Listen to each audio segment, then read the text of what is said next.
এখানে নিচে যে ফ্লোরটা শুদ্ধ পাথরের হওয়ার কারণে রোদের তাপে অনেক গরম যে কারণে পা পুষ দিয়ে দিছে যাতে মানুষ গরম থেকে একটু রক্ষা পায়। মানে বলার বাইরে মনে হয় যে পা পুড়ে যাবে, এতটা গরম। আর পাথর একবার গরম হলে তো সহজে ঠান্ডা হয় না, এটা আপনারা সবাই জানেন।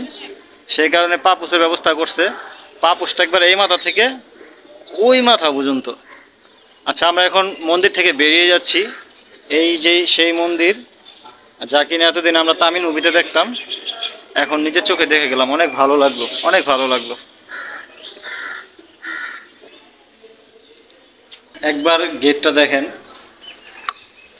গেটের কারুকাজটা। মানে এটা ঘুরে, মানে আমরা হিন্দি তামিল ছবিতে ওই যে একটু জাদু, মানে ভয়ঙ্কর কিংবা আশ্চর্যজনক কোনো কিছু ছবি দেখি না, সেই ধরনের গেট বাস্তবে দেখে গেলাম এই যে ঘুরে। বুঝছেন, একটা ঘুরে তো একটা ঘুরে না। দেখেন 600 বছর আগেও প্রযুক্তি কতটা আধুনিক ছিল এটা আসলে নিজের চোখে না দেখলে বোঝা যাবে না। অসাধারণ অসাধারণ, এখনো কত মজবুত, কত শক্ত, কত সুন্দর।